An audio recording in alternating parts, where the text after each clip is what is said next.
name's Stephen Hood. I'm the Chief Game Designer on Formula 1 2010. I'm Paul Jeal. I'm the Senior Producer on F1 2010. We're here at Gamescom showing the public the latest code.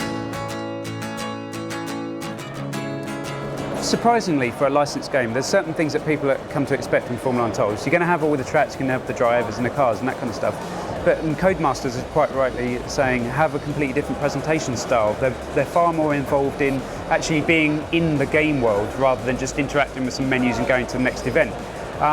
It ended up being quite an easy merging of styles, I think, because, like I say, nowadays Formula 1's again, I think, is on a massive rise. It's a really great season. There's loads of new teams involved, some drivers, some classic drivers come back. Schumacher's back.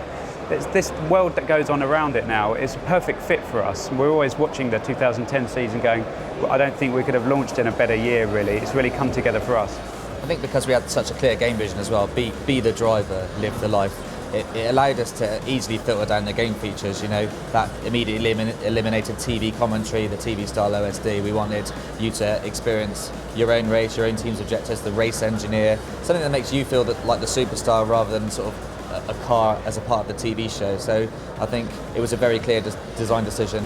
We had this opportunity where we said, we've got the basics up and running, we can do the damage and get the cars on the track, we know we're going to have quality graphics. What else do we want to do to Formula 1? How are we going to relaunch it? So our biggest challenge was actually just trying to channel it down into a game that you could make in just over 2 years. And we've absolutely pushed it. As Paul was saying, on the flight over here, we were thinking, right, the game's pretty much done now. The build that we're taking to Gamescom will be the one that ships. But it isn't. And I think that the development team go crazy because we're always saying, we can just get a bit more in. You can just put a few more features in. It really made a difference for us because you've got to launch with a bang. And I think this title will really set the scene for the future project updates.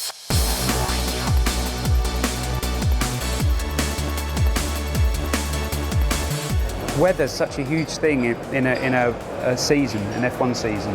There's some tracks that are renowned for being really unpredictable, but I think players will get used to it as they go through career.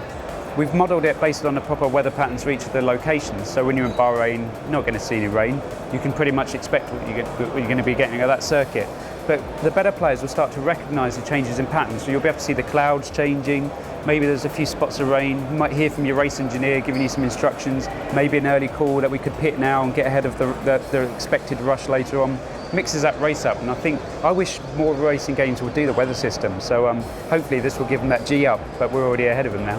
Yeah, they're two unique environments as well. Singapore is a night race and Abu Dhabi is like a twilight race, so they give you a totally different feel as well. And then there's the obvious differentiation between street tracks and circuit tracks, which really give a totally different feel in the handling of an F1 car. Driving around Monaco is actually a scary experience in the game, so you know, don't know what it must be like in real life. We're trying to build the world that you see on TV. So, for example, on races these days, it's like an hour and a half build-up before races. They're walking around in a paddock lane, they're interviewing the drivers, you see some of the celebrities, you see the hospitality buildings, the trucks, or maybe they get to go into the garage. When you're a nobody, there's only a few people hanging around willing to talk to you. But as you become maybe championship contender, you move to a high-profile team, then they're just hanging around the paddock lane all the time. They always want your opinion. How did qualifying go? How was the race? Do you think you'll be in the running for the championship this year? So we're just trying to make it more authentic, just change things around in Formula 1. We're not looking at immediate DLC. We've got some ideas on some perhaps some updates if they're needed.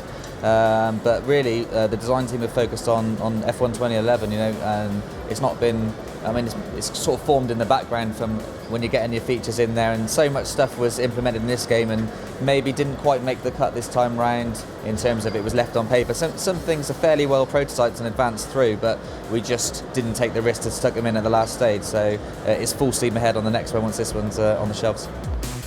F1 2010 is available on the 24th of September and it's going to be on PS3, Xbox 360 and PC.